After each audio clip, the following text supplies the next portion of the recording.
하나님의 은혜가 오늘도 여러분들의 삶 속에 가득하시기를 주의 이름으로 축복합니다. 우리 좌우 앞에 계신 분들과 인사 나누겠습니다. 할렐루야, 축복합니다. 오늘 너무 아름다우십니다. 인사 나누시죠. 하나님의 은혜가 가득하기를 원합니다. 너무 아름다우십니다. 제 눈이 멀었나 봅니다. 그러지 마시고. 너무 이쁘시죠? 여러분 옆에 있는 보시면 너무 이쁘시죠? 네. 하나님이 창조하신 것 중에 선하지 않은 것은 없습니다. 아무리 민주주의로 생겼어도 하나님이 다 뜻이 있어서 그렇게 창조하신 것입니다. 네. 1부 때도 얘기를 했지만 오늘 성경 읽으신 분 우리 김광식 안수 집사님 감사합니다. 제가 왜 그러냐면요, 제가 주중에 우리 청년들하고 이렇게 대화를 하다가 제가 좀 시겁한 게 있었어요. 카톡으로 이렇게 막 대화하는데 제가 뭐 이렇게 막 얘기를 하길래 뭐 그거는 얘들아 이렇게 하고 요런 부분들 이렇게 해서 미리 정해진 것은 수년시키도록 해라 그랬어요. 그랬더니 저한테 다시 카톡이 왔어요. 수년이 뭐예요? 그리고 제가 이제 수년이 뭔지 가르쳐 주려고 이렇게 쓰고 있는데 그 사이에 인터넷으로 국어사전을 찾아봤나 봐. 그랬더니 거기에 뭐라고 되어 있냐면 차례로 죽는다 이렇게 되어 있는 거예요. 그래서 얘가 오해를 한 거지. 이제 아니 수년 차례로 죽으라고, 이게 죽으라는 얘기인가 막 이렇게 생각을 한 거예요. 그래서 제가 그랬어요. 수년이라는 것은 차례대로 순서대로 연기하는 것이다. 그렇게 가르쳐주고 국어사전에 그렇게 되어져 있는 거를 제가 캡처를 해서 보내줬어요. 그런데 이게 뭐를 찾느냐에 따라서 다른 거예요.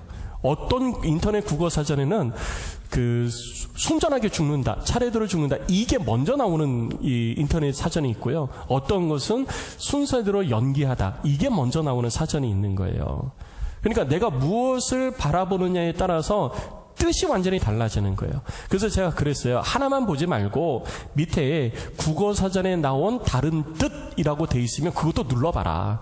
그것을 눌러봐야 순서대로 나오지, 거기서 내가 목사님이 이런 의미로 하신 거구나 라는 걸 알지, 그러지 않고 내가 생각한 대로 누가 한마디 한 것에 꽂혀가지고 그걸로만 생각하면 오해할 수 있다. 제가 그랬어요.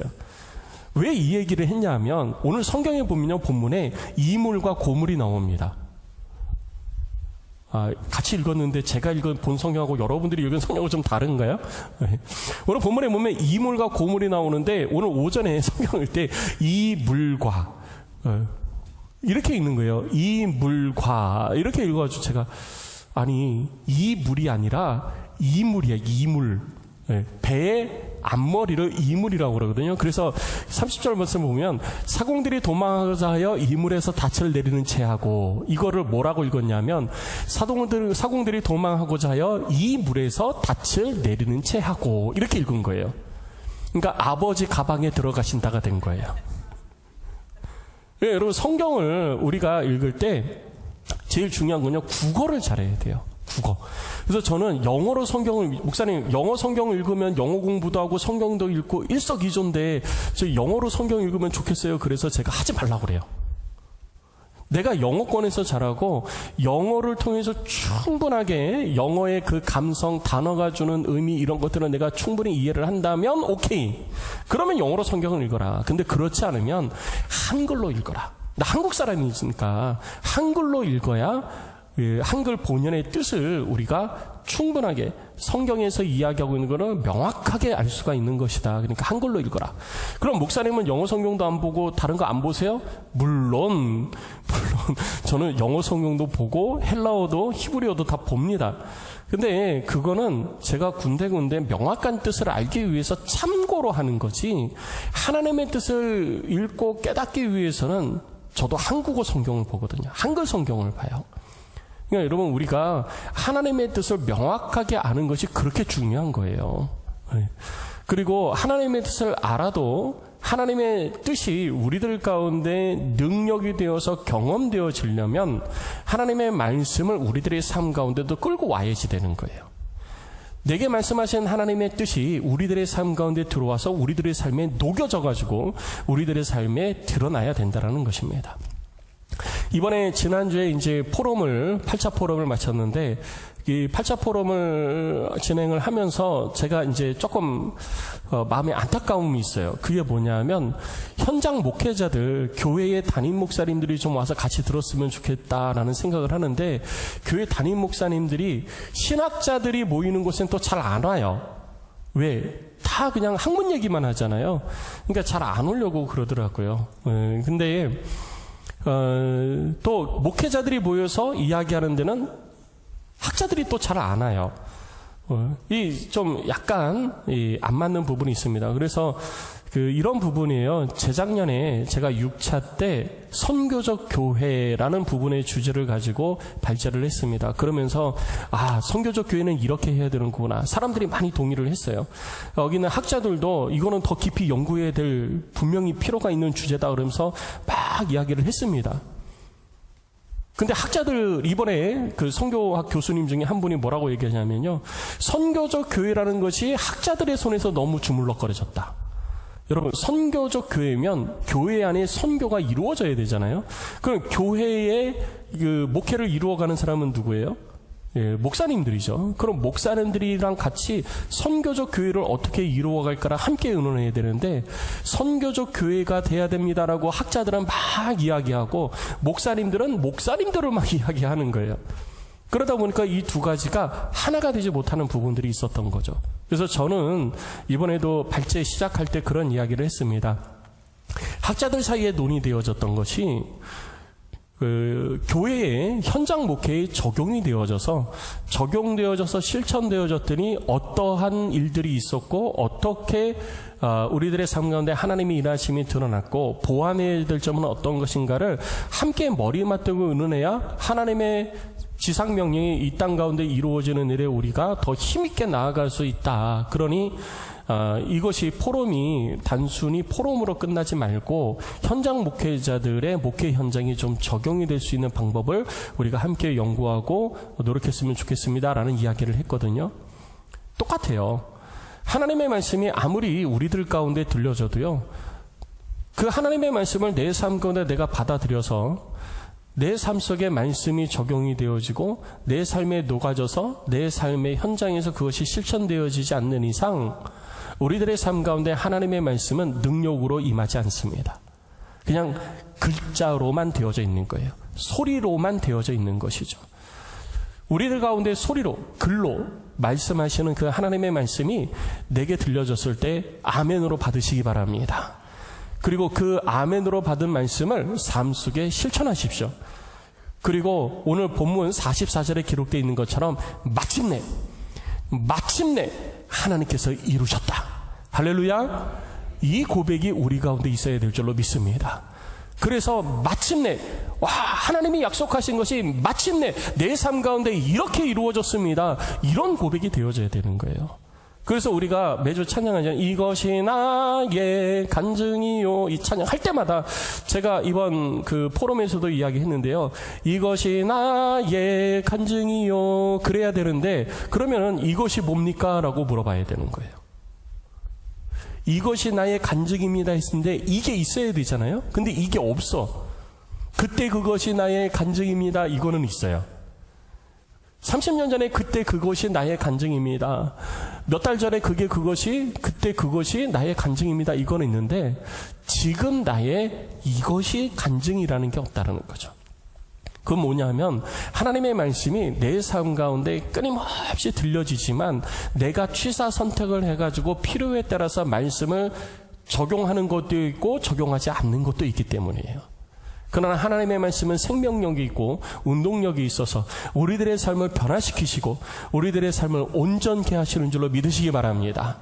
그 말씀이 우리 가운데 선포되어지는 것은 우리들의 삶을 변화시키고자 원하시는 하나님의 뜻인 것입니다. 성도 여러분, 말씀을 듣고 아멘 했으면 말씀대로 살아서 말씀의 열매가 여러분들의 삶 속에 맺혀져서 마침내 우리 가운데 역사하시는 하나님의 역사를 경험하는 안디옥의 모든 성도들이 다 되시기를 주의 이름으로 축복합니다. 우리 좌우앞에 계신 분들에게 그렇게 인사하십시오. 마침내 하나님의 뜻이 이루어질 줄로 믿습니다. 여러분 그렇게 권면에 믿음으로 선포하세요. 믿음으로. 마침내 하나님의 뜻이 이루어질 줄로 믿습니다. 마침내 하나님의 뜻이 이루어집니다. 여러분 이렇게 믿음으로 선포하셔야지 돼요. 네? 믿음이 있으면 이 선포가 가능해요. 근데 믿음이 없으면은요 이루어질 수도 있지 않을까요? 이렇게 되는 거죠. 이루어질 수 있지도 않을까요? 이게 의심이거든요. 네.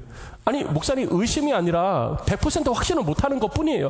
여러분 그게 의심이에요. 100% 확신을 못하는 게 의심이에요. 의심이 1% 2% 있으니까 100% 확신을 못하는 거죠. 그렇게 되어질 때 우리들의 삶에는 하나님의 일하심이 나타나지 않는 것입니다. 그러니까 성도 여러분 하나님의 능력을 경험하기를 원하십니까? 말씀 앞에 순종하시고 능력을 경험하는 우리 모두가 될 수 있기를 주의 이름으로 축복합니다. 오늘 본문의 말씀은 지난주에 이어서 계속되어집니다. 한 사건이죠. 근데 지난주에 다 말씀을 못 드린 내용입니다. 지난주에 이어서 쭉 말씀을 드리면은요, 가이사랴에서 그 바울과 그리고 백부장의 인도하에 바울과 몇몇 죄수들이 함께 배를 타고 이달리아로 출발을 합니다. 근데 이달리아로 출발하는데 바로 이달리아로 갈 수 없으니까 루기오 지역의 이 한 항구로 들리게 되어집니다. 여러분 지도에 보듯이 저 루기오 지역의 밑에 있는 저 무라라는 항구에 들려서 배를 갈아타죠. 무라의 항구에서 배를 갈아타고 어디로 가냐면 그 배는 이달리아를 거쳐서 알렉산드리아로 가는 거예요. 알렉산드리아로 가는 배를 타야 그 큰 배예요. 그래야 이달리아를 거쳐서 갈 수가 있는 거죠. 그리고 중간에 로마로 가는 사람은 이달리아에서 내리면 되는 거예요. 그래서 그렇게 출발을 합니다. 근데 거기에 탄 사람들이 몇 명이냐? 지난주에는 안 나왔지만 오늘 이제 명확하게 숫자가 나오죠. 276명. 바울을 포함해서 276명이 되는 사람들이 출발을 하는 거예요. 그래서 저 무라에서 출발을 해가지고 배를 타고 이동을 합니다. 처음에는 미양으로 가려고 그랬던 게 아니에요. 무라에서 출발을 해서 니도를 거쳐가지고 서쪽으로 가려고 그랬는데 니도로 갈 수가 없는 거죠. 왜? 바람이 불어줘야 되는데 바람이 안 부는 거예요. 폭풍전야죠. 여러분 그 폭풍전야라는 말 아시죠? 폭풍이 있기 전에 이 고요함이 오는데 바다에서도 그 폭풍전야의 이 고요함과 평온한 것은 다르다고 그래요. 느낌이 다르대요. 바람에 부는 이 부딪혀 오는 게 다르대요. 폭풍 전야의 바람은 긴장감이 꽉 느껴진대요. 그래서 이 폭풍 전야의 바람은 이제 꼭 폭풍이 오겠구나라는 것을 알 수 있다라고 이야기를 합니다. 저도 뱃사람이 아니라서 잘 모르지만 폭풍 전야의 바람과 평온한 바람은 완전히 다르더라고 이야기들을 하죠. 그런데 어쨌든 그 폭풍 전야와 같은 고요함이 계속되어지는 가운데 니도로 갈 수가 없어가지고 결국은 바람의 방향을 따라서 겨우겨우 밑으로 내려오게 됩니다. 밑으로 내려올 수밖에 없는 거예요. 그래서 내려와서 어디로 들어가냐 하면 미항으로 들어갑니다.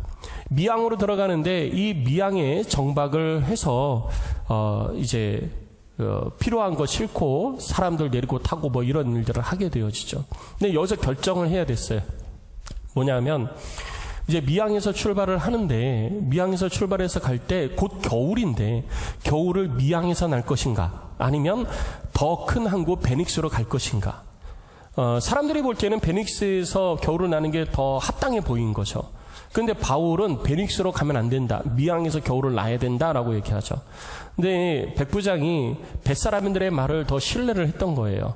그래서 결국 바울이 탄 배가 베닉스로 가게 됩니다. 베닉스로 출발을 했는데 베닉스로 가다가 처음에는 잘 갔어요. 처음에는 빨간색 표시가 있는 것처럼 잘 가다가 어느 순간에 갑자기 유라굴로라는 엄청난 폭풍을 만납니다. 그래서 그 엄청난 폭풍으로 인하여서 밀려가게 돼요. 그래서 서남 쪽으로 밀려가게 되는데 이 폭풍이 얼마나 심했는지 사람이 배를 컨트롤하기 어려운 상태가 돼버린 거예요. 그러니까 사람의 힘으로 도저히 안 되니까 포기하게 된 거죠. 그래서 바람이 부는 대로 배가 흘러가 버리는 거예요. 얼마나 흘러갔냐? 2주 동안 흘러간 겁니다. 2주 동안. 그리고 그 2주 동안 사람들은 아무것도 제대로 먹지를 못했어요. 여러분, 비행기를 타거나 배를 타면 배가 흔들리고 비행기가 흔들리잖아요. 여기 이제 항공사 스튜어디스 했던 우리 자매도 있는데, 비행기가 이렇게 밥 먹으려고 이렇게 그 기내식을 받으면요, 이게 갑자기 그 돌풍이 불면 이게 이렇게 달달달달달달 거립니다. 근데 이게 그냥 달달달달 거리는 게 아니라 덜컹덜컹덜컹 이래요. 커피 물 받아놓은 거 전부 다 엎어져요. 그 정도면 약가죠. 그 정도면 약가예요. 배가 고파서 밥을 먹으려고 그러는데, 이게 어쩔 때는요, 저도 그런 적이 있어요. 갑자기 비행기가 확 떨어져가지고 그 기내에서 식판 다 날아다니고 사람 다 날아다니고 어디가 사람이고 어디가 식판인지 구분이 안 될 정도로만 날아다닌 적도 있었어요. 근데 어떻게 밥을 먹어요? 배는 고프지만 밥을 먹을 수 있는 환경이 아니에요. 1차 선교여행 때 남아공에서 한 섬을 선교를 위해서 들어갔다가 나오는데, 바다에 폭풍이 많이 불어가지고 태풍이 와가지고 지금 안 나가면 못 나간다는 거예요. 그래서 사람들이 다 탔습니다. 그 섬에 있던 사람들이 다 타가지고 출발하는데, 그 배는요 아주 현대식 배예요. 큰 모터가 달려있고 아주 쾌속선으로 빠르게 가는 배거든요. 야, 근데 폭풍이 부는데요, 태풍에 배가 하늘로 이렇게 창문을 이렇게 보면요, 이렇게 날이 거의 어두워졌을 텐데 창문을 보고 있으면 옆에 파도가 보여요. 근데 조금 있다가 몸이 붕 뜨는 것 같더니 밖에 보니까 하늘이 보여. 그리고 펑 하면서 바다 밑속이 보여. 그러니까 창문 옆이 다 바다인 거예요. 바닷속. 그러니까 배가 하늘로 솟구쳤다가 바닷속으로 들어갔다가 다시 올라오는 거예요. 이거를 계속 반복하면서 오는 거예요. 근데 거기서 무슨 밥을 먹어요? 거기서 어떻게 밥을 먹어요? 밥 못 먹습니다. 사느냐 죽느냐 하는데 무슨 밥이 생각이 나요. 그리고 먹었다 한들 그 폭풍 속에서 잘못하면 이거 다 개워내고 난리도 아니, 그런 난리가 있을 수가 없어요. 근데 그런 상황에서 밥을 못 먹죠. 그러니까 사람들도 전부 다 오늘 본문의 말씀을 보니까 276명의 사람들이 밥도 제대로 못 먹었어요. 그런 상황이 계속되어지면서 배가 흘러가다가 열 나흘째 14일이 되는 날 보니까 새벽에 밤에 한밤중에 보니까 어스름하게, 폭풍우가 좀 잦아든 것 같아. 어스름하게 육지가 보이는 거예요. 그래서 육지 가까이 왔구나. 그래서 사공들이 줄을 내려봤죠. 깊이를 재려고 바다 깊이를 줄을 내려봤더니 20길이에요. 여러분, 성경에서 이야기하는 한 길은 1.83m입니다. 1.83m. 그러니까 20길이면은 뭐 한 20m가 좀 안 되겠죠. 한 17m 정도 되어지는데 그 1.83m가 되는 거예요. 그리고 조금 더 배가 밀려가서 또 재보니까 15길이에요. 줄었어요. 그래서 육지가 가까이 왔구나. 그런데 밤이 되어지니까 바다 밑에 뭐가 있는지 몰라서 암초가 있으면 배가 파손을 하잖아요. 그래서 닻을 내렸습니다. 문제는 이 닻을 내렸는데 한 사람의 무리들이 이물로 가가지고 지난주에 살펴봤잖아요. 거룻배, 구명정을 이물에다 막 묶었어요. 이게 잃어버리면 안 되니까. 근데 그거를 내려가지고 도망가려고 그런 거예요. 그래서 탈출을 하려고. 그래서 바울이 저 사람들 저렇게 탈출하게 되면 저 사람들뿐만 아니라 우리도 해를 입을 수 있습니다. 그러니까 탈출하게 하면 안 됩니다. 라고 막는 거죠. 그래서 거룻배를 묶은 밧줄을 로마 군인들이 잘라버립니다. 그래서 아무도 배에서 탈출하지 못하게 되어져요. 그리고 남아있는 사람들을 향하여서 이제 새벽이 되어져서 배가 이제 그 주변이 보이기 시작합니다. 주변이 보이는데 멀리 보이니까 어딘지는 명확하게 알 수 없지만 항만이 보여요. 그래서 우리 저기로 가야 되겠다라고 생각이 되어질 때 바울이 음식을 다 먹으라고 그럽니다. 하나님께서 우리를 구원하신다 하셨으니 기다리면서 우리가 멍하니 있지만 말고 음식을 먹어서 체력을 비축해야 된다. 그러니까 음식을 먹으십시오 라고 얘기하죠. 14일 동안 아무것도 흔들리는 뱃속에서 못 먹었는데 닻을 내리고 배가 고정됐잖아요. 그러니까 이제 먹으라는 거죠. 그래서 음식을 먹고 남은 것을 전부 다 버립니다. 전부 다 버려서 배가 조금이라도 바닷가로 갈 수 있도록 이제 준비를 하는 것이죠.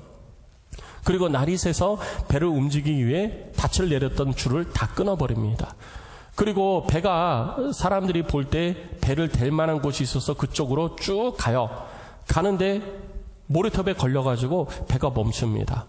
그걸 배가 멈추고 났더니 이 파도에 의해 가지고 파도가 계속 옆에서 치니까 배가 부서지기 시작을 합니다.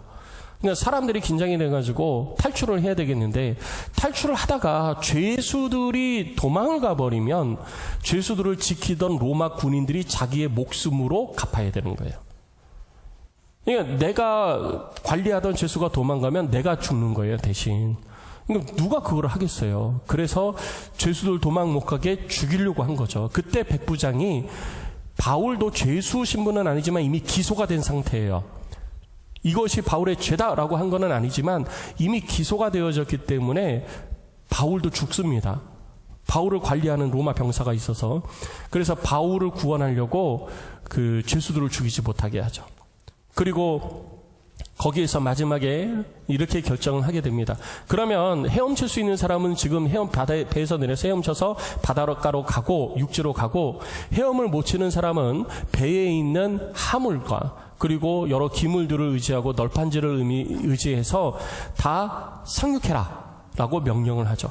그리고 마침내 44절에 기록되어 있는 것처럼 사람들이 다 상륙하여 구조되는 은혜를 얻게 되어진 것입니다. 할렐루야. 이것이 그때 당시에 유라굴로의 광풍을 만났던 미친 폭풍이죠. 한마디로 이 미친 폭풍 가운데에서 276명의 사람들이 살아남게 된 과정이에요. 지난주에는 전반부를 살펴봤고요. 오늘은 이제 후반부를 살펴볼 텐데, 이 후반부를 살펴보면서 하나님께서 우리들 가운데에 이 후반부를 통해서 말씀하시는 것이 있습니다. 그 말씀하시는 것을 듣고 우리들의 삶 가운데 적용하고 결단하는 시간을 갖기를 원하는 것입니다. 먼저 첫 번째, 이 후반부 내용을 통해서 우리들이 기억해야 될 것은 뭐냐면, 우리 인생에 위기가 닥쳤을 때 끝까지 우리는 주님의 약속을 믿고 순종해야 된다는 거예요. 우리들의 인생에 위기가 왔을 때 우리는 어떻게 했었는지 그 위기를 돌파하고 그 위기에서 벗어나려고 무슨 일이든지 다 합니다. 내가 지금 죽게 생겼는데 다른 사람들이 죽느냐 사느냐 이거 돌아봐요, 안 봐요? 안 봅니다. 그 영화 같은 이야기예요. 진짜 영화 같은 이야기. 영화에서는 내가 대신 죽을 테니까 당신이 사십시오 이러잖아요. 근데 실제로 내가 살기 위해서 자기 자식도 죽이는 것이 전쟁에 혹은 위기 상황에서 나타나는 그런 참혹한 현실이 종종 벌어지는 것을 우리들이 볼 수 있습니다. 죽음을 앞에 둔 위기 상황에서는요, 가족도 없는 경우가 많이 있어요. 물론 그 중에는 부모를 위해서, 자녀를 위해서, 혹은 다른 사람을 위해서 내가 대신 희생되어지는 경우도 있죠. 근데 그건 정말 특별한 경우입니다. 그래서 우리는 내가 위기에 닥치면은요, 어떻게 해서든지 이 위기를 벗어나기 위해서 모든 수단과 방법을 동원을 하게 되어지죠. 신앙생활을 하는 우리에게도 위기는 옵니다. 하나님을 믿고 하나님을 섬긴다고 해서 우리들의 인생에 위기가 안 찾아오는 게 아니에요. 욥도 하나님께서 사탄이 욥을 시험하도록 하나님께 요청을 했고 하나님께서 허락하시잖아요. 그래서 정말 우리들이 이런 일이 있을 수 있을까라고 할 정도의 고난이 욥에게 닥칩니다. 그러나 그 고난 끝에 하나님께서 욥의 삶을 회복시켜 주시고 베푸시는 은혜와 복을 욥으로 하여금 누리게 해 주시는 거죠. 그러니까 우리들 가운데 고난이 있고 어려움이 있고 위기가 있을 수 있는데, 그것을 통해서 하나님께서는 우리들이 더욱더 성장해지고 우리들이 더 큰 은혜와 복을 누리도록 하기 위하여서 위기도 주시고 또 어려움도 주시는 거예요. 믿음으로 이기라는 것이죠. 그래서 우리는 모든 위기에서 승리해야 되는 것입니다. 그리고 승리할 수 있습니다. 하나님께서 구원을 해주기를 원하시기 때문이에요. 예수 그리스도를 십자가에서 죽이셔서 피 흘리게 하심이 우리를 구원하기 위하였잖아요. 그런데 나를 구원하기 위해서 그렇게까지 자기의 독생자들 예수 그리스도를 십자가에 죽이시면서까지 나를 구원하셨는데, 그렇게 구원받은 내가 위기에서 낭망하고 절망해서 삶을 포기하는 것을 하나님은 절대로 원하는 것이 아닌 것입니다. 그래서 우리들에게 위기가 왔을 때에도 하나님은 항상 피할 길을 주시고요. 위기에서 승리케 하시는 것이 우리를 향하신 하나님의 뜻인 것입니다. 그러면 우리를 위기에 닥친 우리가 이 위기에서 벗어나기 위해서는 어떻게 해야 되느냐? 위기를 주장하시고 위기도 관장하시는 하나님께 물어야 되는 거예요. 위기도 하나님의 주권 아래 있는 줄 믿으시기 바랍니다. 그렇다면 그 위기에서 위기도 관장하시는 하나님께 이 위기에서 주님 내가 어떻게 해야 할까요? 하나님 이 위기에서 하나님의 뜻은 무엇입니까? 라고 물어야 되잖아요. 그런데 참 희한해요. 평소에는 그렇게 기도하고 성경 읽던 사람들이 꼭 인생의 위기, 삶의 위기, 가정의 위기, 어려움이 닥치면요 성경 덮고 기도를 멈추더라고요. 진짜 기도에 더 집중하고 성경을 진짜 더욱더 펴들어야 될 때가 언제냐? 위기 상황일 때예요. 근데 위기에 닥칠수록 성경 덮고 기도를 멈추는 거예요. 그러면 성경 덮고 기도를 멈추면 우리는 하나님의 뜻을 알 방법이 없습니다. 그래서 위기일수록 우리는 하나님의 말씀에 더 집중해야 된다는 것이죠. 끝까지 하나님의 약속을 믿고 그 믿음을 따라 나아가야 되는 거예요. 그런데 우리는 성경 덮고 기도 멈추고 그때부터 뭘 하냐? 사람의 말에 귀를 기울이고 내가 가지고 있는 경험을 가지고 그 위기를 돌파하려고 그러는 거예요.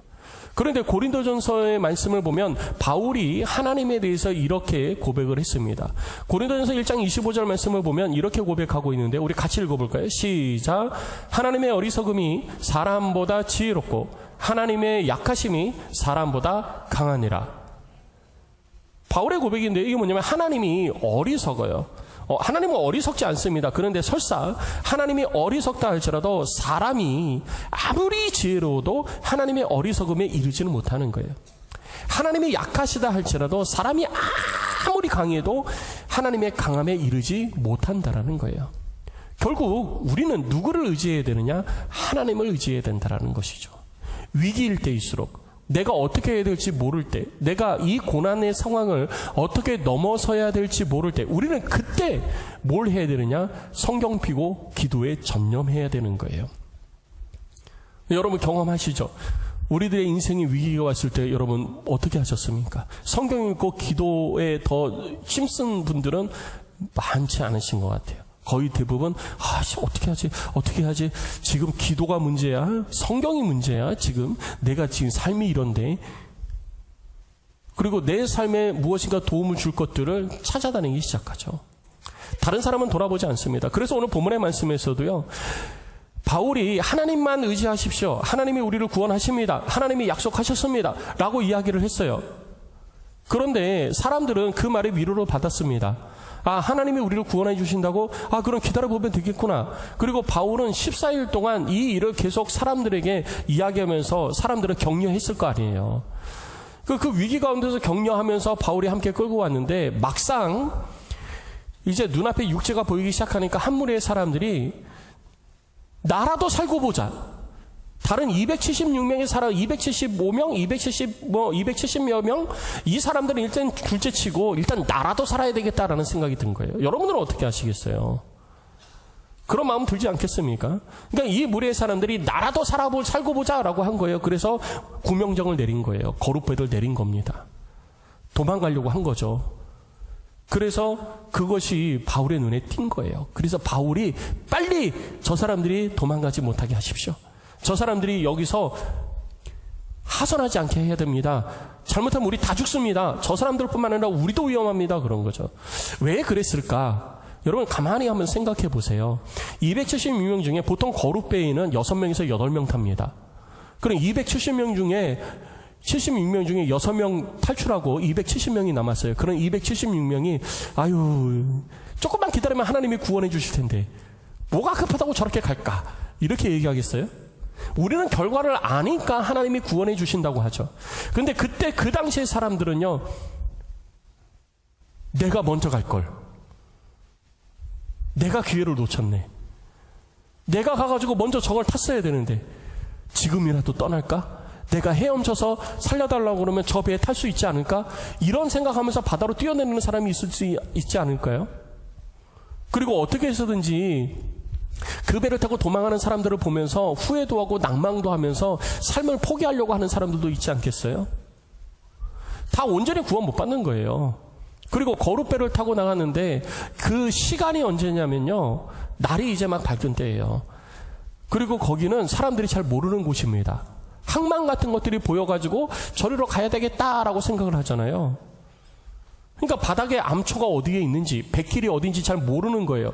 그럼 배 타고, 조그만 배 타고 가다가 아직 파도가 완전히 잠잠해지지 않았는데 한번 쿵 치면은요, 배 뒤집어버리고, 그리고 거기 있는 사람들 다 죽을 수도 있는 거예요.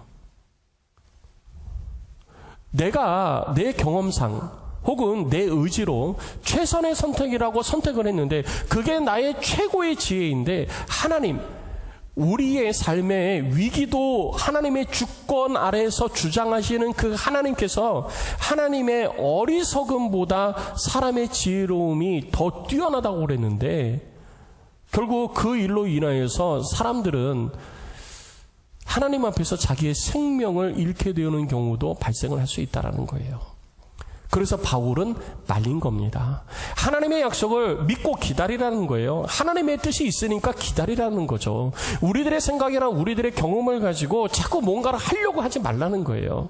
성도 여러분, 우리들이 위기 속에서 더 집중해야 될 것은 뭐냐면 우리를 향하여 말씀하시는 하나님의 뜻에 더 집중해야 되는 것입니다. 그래서 우리는 기도와 말씀에 더 우리들의 마음을 두고 시간을 더 들여서 하나님의 뜻을 깨닫고 그 하나님의 뜻 가운데 인도함을 받을 수 있도록 우리 자신이 인내하면서 기다려야 되는 거예요. 기다리고 기다려야 되는 것입니다. 그러면 하나님이 우리 가운데 능력으로 일하실 때가 있는 것입니다. 성도 여러분, 이것이 믿음인 것입니다. 이것이 믿음이에요. 하나님을 향한 믿음이 여러분 가운데도 있으시기를 주의 이름으로 축복합니다. 내가 무엇인가를 해보겠다고, 내 경험을 의지해서, 내 삶의 지혜를 의지해서 내가 무엇인가를 해보겠다고 덤벼드는 순간 우리는 모든 것을 잃어버릴 수도 있다는 거죠. 꼭 기억하시고 위기 상황일수록 더 하나님을 의지하시고 하나님의 뜻을 알기 위해서 노력하시기를 부탁을 드립니다. 결국 그때 하나님의 뜻은 누구를 통해서 깨닫게 해주셨느냐? 바울을 통해서 깨닫게 해주신 거예요. 그러니까 바울을 통해서 하나님의 지혜가 그들 가운데 나타나고 드러나고 있는 것이죠.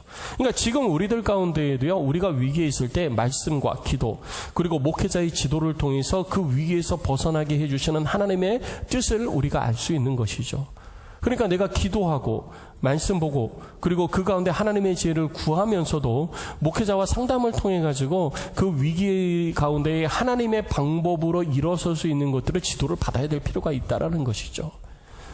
가끔 가다 보면은 이런 거 목사님이 뭘 알겠어, 목사님 아무것도 몰라, 그러면서 이건 내가 잘 알아 그러면서 할 때가 있습니다. 네, 맞습니다. 몰라요.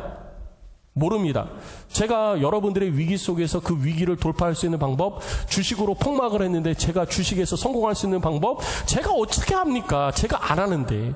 해본 적도 없고요. 그리고 그거를 통해 가지고 무엇인가 뭐 이득을 남기고 소득을 남기고 뭐 그런 거 어떻게 할 줄도 몰라요. 뭐 빨간 막대가 어떻다, 파란 막대가 어떻다 그러는데 뭐 뭔지도 몰라요, 저는. 근데 중요한 건 뭔지 아세요? 그 가운데에서 우리를 향하여 가지고 계시는 하나님의 뜻은 여러분들에게 가르쳐 드릴 수 있다는 거죠.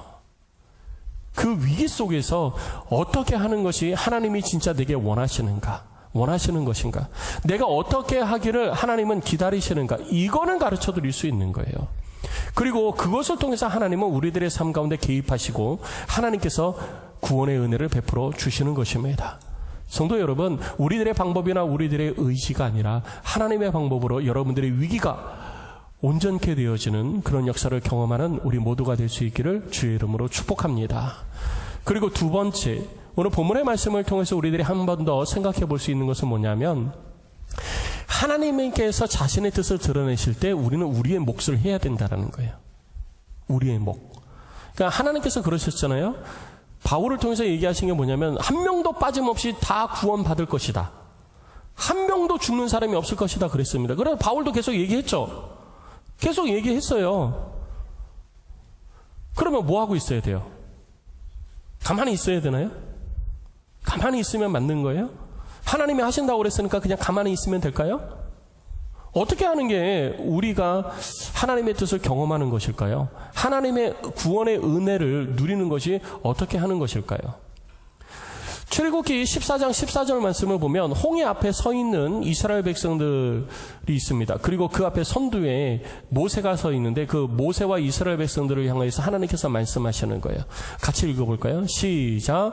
여호와께서 너희를 위하여 싸우시리니 너희는 가만히 있을지어다. 뭐 하라고요?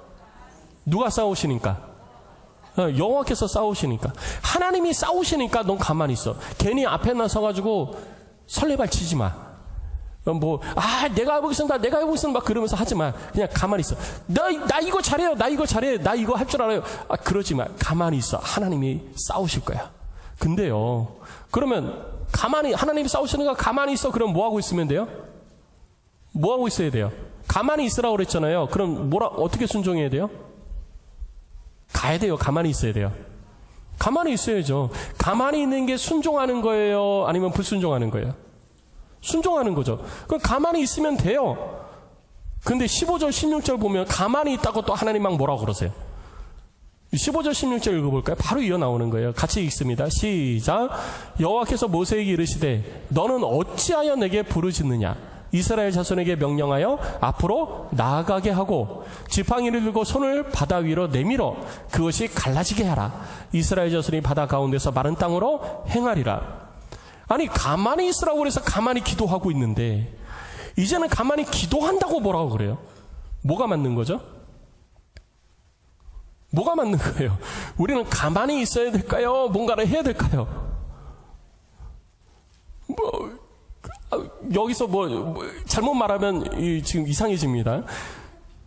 뭔가를 해야 될 것 같은데 가만히 있으니까 가만히 있고, 가만히 있자니 하나님도 가만히 있다고 뭐라고? 그럼 나보고 뭐 하라는 얘기야? 어느 장단에 맞춰서 춤춰야 되는 거예요, 이거? 여러분, 인생의 위기에서 우리는 어느 장단에 맞춰서 춤춰야 될까요? 하나님 앞에 기도만 하고 있는 것이 맞는 걸까요? 아니면 내가 나서가지고 나의 온갖 경험과 지혜를 동원해가지고 무엇인가를 해보려고 하나님 앞에 기도하면서 그냥 막 하는 게 맞는 걸까요? 뭐가 맞는 걸까요? 하나님께서는요, 하나님이 일하실 때 하나님이 우리들 가운데 우리를 구원하기 위해서 내가 일하는 게 아니라 하나님이 일하십니다. 하나님은 우리를 위해서 지금도 일하고 계십니다. 믿으십니까? 우리의 삶을 온전케 하기 위해서요, 하나님은 지금도 이 땅에서 공기를 생산하고 계시는 거예요. 저 아마존, 지금 우리가 들여 마시는 이 공기를 온전케 하기 위해서, 우리가 공기 마시면서 살아갈 수 있도록 하기 위해서 저 지구 반대편 아마존에서 나무들이 자라가고 있는 거예요. 그리고 그 나무들을 통해서 이 산소가 계속 생성되고 있잖아요. 그 산소를 누가 마시냐? 저 여러분들이 지구 반대편에서 지금 마시고 있는 거예요. 내가 깨닫지 못하고 내가 알지 못해도 하나님은 우리의 삶을 온전케 하기 위해서 지금도 일하고 계시는 것입니다. 그러니까 하나님이 우리를 구원하시기 위해서 일하고 계시니 네가 너 스스로 무엇인가 너의 구원을 위해서 막 설레발하지 말라는 거예요. 그럼 뭐 해야 되느냐? 하나님 앞에 기도하는데 기도만 하지 말고 뭐 해야 되냐? 믿음의 행동이 있어야 된다는 거예요. 하나님이 말씀하셨으면 하나님이 말씀하신 것이 내 앞에 펼쳐지도록 내가 해야 될 일, 지금 내가 할 수 있는 일, 지금 내가 해야 될 일을 최선을 다해서 하라는 것입니다. 그것이 무엇이냐? 백성들로 하여금 앞으로 나가라는 거야. 나가게 하라는 거예요. 네가 앞으로 가면 네 앞에 홍해가 가로막혀 있어도 그 홍해를 열어서 하나님께서 너희를 구원의 길로 인도하신다라는 것입니다. 그러니까 멍하니 가만히 있어서 하나님의 돌보심과 구원만 구하지 말고 앞으로 가라는 거예요. 그리고 너도 지도자로서 백성들만 보내지 말고 네 손을 내밀어 바다를 향해서 지팡이를 내밀어라. 여러분, 이게 뭐냐면요, 이게 아무것도 아닌 것 같은데 믿음의 행동이에요. 믿음의 행동. 제가 언젠가 한번 말씀드렸죠. 이거를 딱 들어서 내밀었는데 아무런 변화가 일어나지 않아. 그럼 백성들이 모세를 향해서 뭐라고 그랬을까요? 모세가 그거 생각 안 했겠어요? 아니, 내가 지팡이를 바다로 향해서 딱 내밀었는데, 제가 언젠가 그런 만화를 봤어요. 이렇게 성경에 대한 건데, 딱 내밀었는데 바다가 가만히 있어. 백성들이 모세만 쳐다보고 있는데, 모세가 지팡이를 바다 위로 딱 내밀었는데 바다가 가만히 있어. 그러니까 백성들이 모세를 향해서 이렇게 있고, 모세는 삐지지지지 식은땀을 이렇게 쪼르륵 흘리는 이게 이렇게 나온 거예요. 이게 왜 그러냐면 모세의 믿음이 얼마나 강한지 우리한테 보이는 거죠. 모세가 그런 생각을 했을까요? 안 했을까요? 모세도 그런 생각을 했을 거예요. 내가 이거 내밀어가지고 안 갈라지면 나는 뭐가 되나. 그런데요, 모세가 그렇게 담대하게 할 수 있었던 것은 뭐냐면 하나님의 말씀을 향한 믿음이 있기 때문에 그렇게 한 것입니다. 그러니까 네가 하나님을 향한 믿음이 있다면 그렇게 하라는 거예요. 믿음의 행동이 수반돼야 된다는 거죠. 하나님께서 홍해를 가르신다? 그거 하나님이 말씀하셨으니까 알잖아요. 그럼 아니까 멍하니 하나님이 열어주실 때까지 가만히 있지 말고 하나님이 열어주신다 하셨으니 믿고 걸어가라는 겁니다. 믿고 손을 내밀라는 거예요. 그러면 하나님이 우리들의 믿음을 보시고 하나님이 약속하시는 일들을 우리 가운데 행해 주신다는 것입니다. 우리들의 믿음의 고백과 믿음의 행동이 하나님의 일하심을 경험하게 하는 열쇠가 되는 거예요. 마지막 단추가 되는 것입니다. 성도 여러분, 이 믿음의 행동이 여러분 가운데 있으시기를 주의 이름으로 축복합니다. 그리스도의 구원의 은혜도 우리들 가운데 예수 그리스도가 십자가에서 우리의 죄를 담당하셨습니다. 이 사실을 우리가 끊임없이 듣잖아요. 그런데 하나님은 누구를 구원하십니까? 구원의 복음의 말씀을 듣는 자를 구원하십니까? 아니면 입술로 그 구원의 믿음을 향하여 고백하는 자를 구원하십니까? 너희가 입으로 시인하여 구원을 얻는다고 하잖아요. 우리가 말씀을 듣는다고 해서 우리가 그리스도에 대해서 들어서 구원을 얻는 게 아니에요. 입으로 시인해서 구원을 얻는 것입니다. 이건 누가 해야 되느냐? 내가 해야지 되는 거예요. 내가 맘 못할 벙어리가 아닌 이상, 내가 목소리가 나오고 내 의지로 무엇인가를 인정할 수 있는 인격을 가지고 있는 이상, 예수 그리스도의 십자가 복음이 내게 들려졌을 때 그 복음 앞에서 내가 아멘 믿습니다 라고 했을 때 구원의 은혜가 내게 임하는 것입니다. 하나님의 구원의 약속이 우리들 가운데 다 있어도요, 하나님 앞에 구원의 응답이 없는 사람에게는 하나님의 구원이 임하지 않잖아요. 누가 그러죠? 나는 죽어서 아내가 교회 열심히 다녔으니까 천국에 올라갈 때 나는 아내 치맛자락 붙잡고 나는 천국에 올라갈 겁니다 라고 얘기하죠. 여러분, 구원은요, 하나님 앞에서 구원은요 극히 개인적인 거예요. 예수를 주로 고백해야 구원을 받는 것입니다. 그 고백이 없이는 하나님의 구원의 은혜를 경험할 수가 없는 것입니다. 그래서 우리에게는요 구원의 고백이 있어야 되는 거예요. 이것이 우리가 해야 될 일이라는 것이죠. 오늘 본문의 말씀 속에서도요, 우리는 우리가 해야 될 일이 있습니다. 바울이 해야 될 일이 있었어요. 하나님의 약속을 믿는 바울이 사람들을 격려했습니다. 무려 14일 동안 사람들을 격려했어요. 여러분들은 상하지 않을 것입니다. 여러분은 하나님이 다 구원해 주실 것입니다. 하나님께서 우리를 온전케 하실 것입니다. 계속 이야기를 합니다. 근데 사람들은 불안하잖아요. 그 불안해하는 사람들에게 오늘 본문에서 사도 바울은 얘기하잖아요. 기다리면서 이제는 멍하니 있지 말고 음식을 먹으십시오. 지금 폭풍우가 아직 바람이 불지만 닻이 내려졌고 무엇인가를 할 수 있을 때가 됐잖아요. 그러면 그냥 멍하니 있지 말고 음식을 먹을 수 있을 때 음식을 먹으라는 거예요. 왜? 그 다음에 하나님께서 우리에게 어떤 구원의 일들을 나타내실지는 모르니까. 우리는 알잖아요. 결과를 알고 있기 때문에 우리는 알지만 당시 사람들은 몰라요. 그러면 지금 우리가 할 수 있는 것, 음식을 먹으라는 거죠. 음식 먹고 기운 차리라는 거예요. 음식 먹을 수 있는 기회가 되어졌으니까 음식 먹고 기운 차리자는 거죠. 그래서 음식을 다 먹입니다. 그리고 나머지는 다 버려요. 할 수 있는 최선을 다하는 거예요. 나머지는 다 버립니다. 그리고 헤엄칠 수 있는 사람은 헤엄을 치고, 헤엄 못 치는 사람은 널판치 붙잡고, 배에 있는 기물들 붙잡고 해안가로 헤엄쳐 가라는 거죠. 가만히 있다고 하나님이 그냥 야, 내가 너 구원 약속했으니까 내가 구원해 줄게, 이게 아니라는 거예요. 지금 내가 할 수 있는 것은 내가 해야 된다라는 거죠. 그 가운데 하나님의 구원의 역사가 나타나는 것입니다. 아무것도 안 하고 기도만 한다? 여러분, 그 사람은 나중에 후회하게 됩니다. 그리고 하나님의 능력을 경험 못해요. 우리를 구원하시는 하나님의 능력이 우리들의 삶 속에, 위기 속에서 우리를 온전케 하시는 하나님의 역사를 경험하기를 원한다면 기도하며 지금 내가 하나님의 뜻을 따라 내가 할 수 있는 최선의 것을 찾으세요. 내 경험이나 내 의지를, 내 그 경험이나 지혜를 바탕으로 하는 행동이 아니라 하나님의 뜻, 구원의 은혜를 경험할 줄 내가 믿고 지금 내가 할 수 있는 최선을 다하라는 거죠. 어떤 사람이 바다에 낚싯배를 타고 낚시를 하다가 갑자기 태풍이 불어가지고 큰 태풍이 와서 바다에 빠졌습니다. 바다에 빠진 이 사람이 바다에서 기도를 했어요. 하나님, 저 죽겠습니다. 저 좀 구원해 주세요. 하나님이 구원하시지 않으시면 저 죽습니다. 저 좀 구원해 주세요. 막 기도를 했어요. 그때 통통배가 하나가 오면서 사람이 빠진 걸 본 거예요. 그래서 밧줄을 던졌습니다. 줄 잡으세요. 줄 잡으세요. 구원해, 우리가 끌어주겠습니다. 줄 잡으세요. 그랬더니 이 사람이 그런 거죠. 아니, 필요 없습니다. 난 사람의 도움 필요 없어요. 하나님께 기도했으니 하나님이 나를 구원해 주실 것입니다. 나는 하나님의 구원함을 기다립니다. 그러면서 거부한 거예요. 그러니까 사람이 미친놈 다 봤네. 마음대로 하세요. 그러고 가버렸어요. 그리고 계속 기도하자가 주여! 물에 빠져서 막 폭풍 막 치고 오는데 주여! 나를 좀 구원해 주세요. 죽겠습니다. 주님.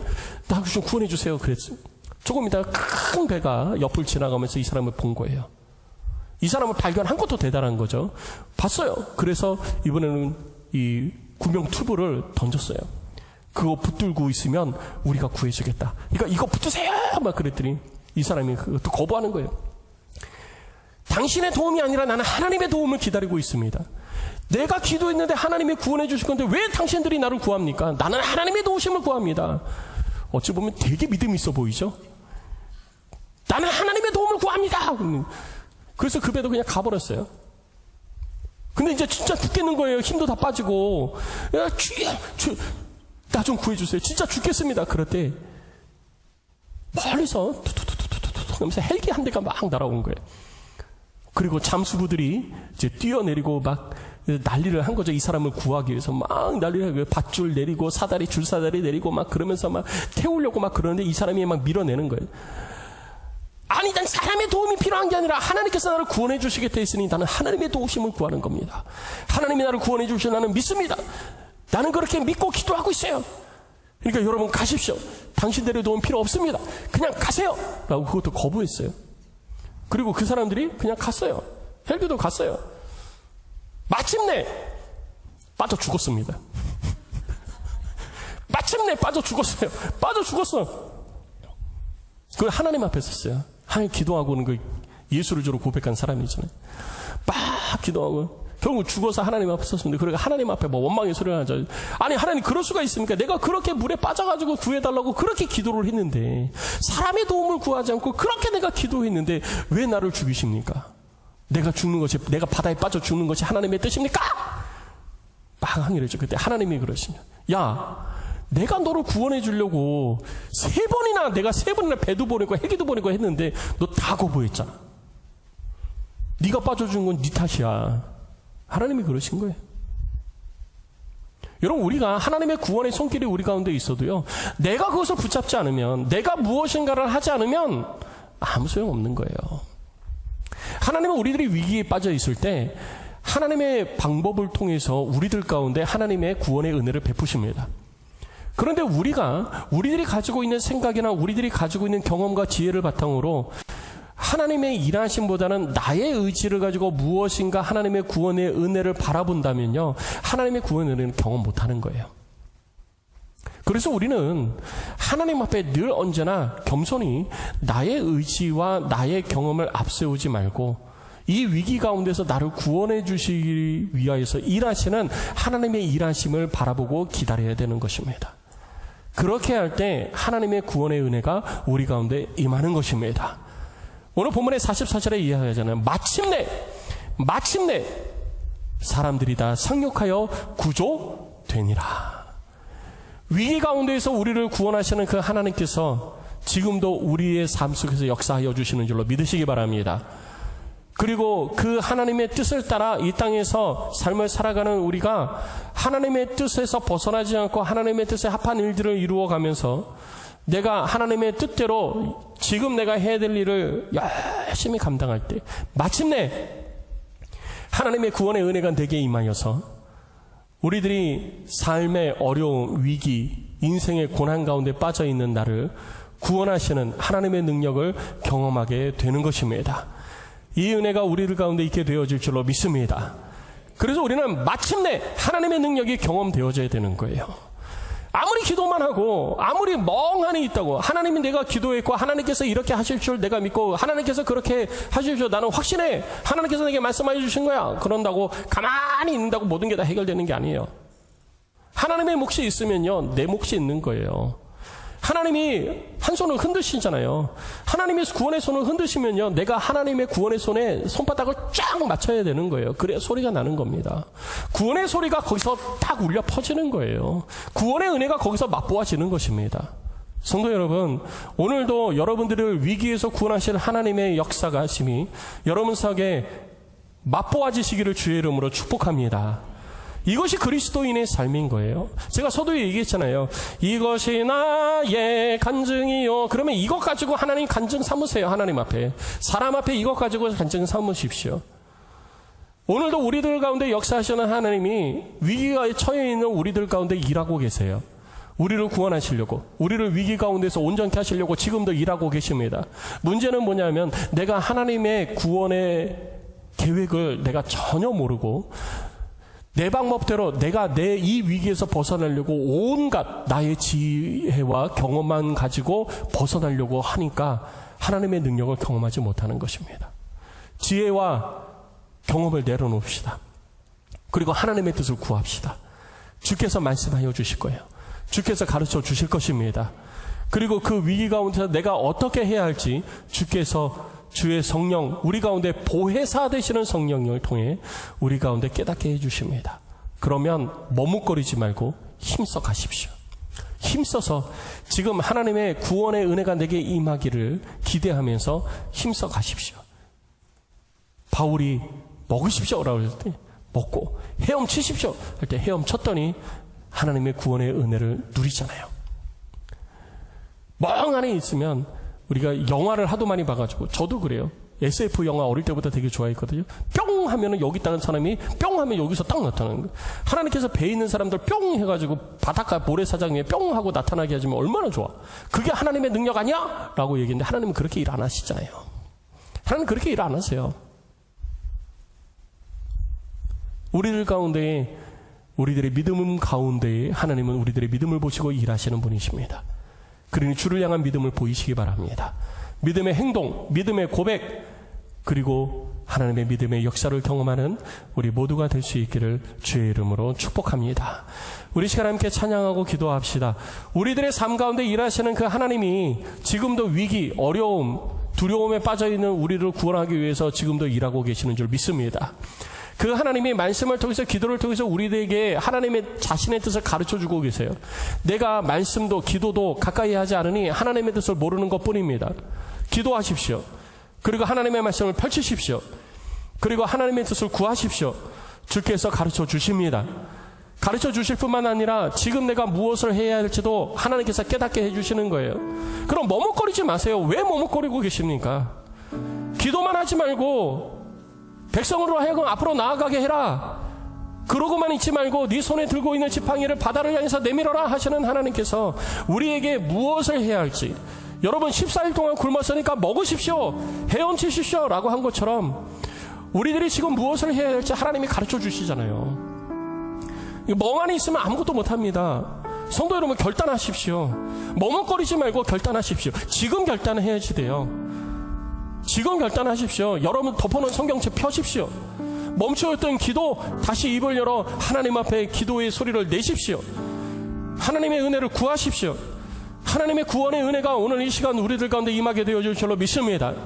하나님의 구원의 은혜가 내게 임하기를 소망하세요. 믿음으로 바라보고 믿음으로 걸어가십시오. 지금 내가 해야 될 일을 위하여서 하나님 앞에 기도하며 나아가십시오. 주님의 구원의 역사가, 구원의 은혜가 우리 가운데 반드시 임하게 되어질 줄로 믿습니다. 우리 그 하나님의 역사하심을 바라보면서 우리 함께 찬양하고 기도합시다. 말씀을 기억하면서 우리 기도의 제목을 가지고 우리 함께 기도합시다.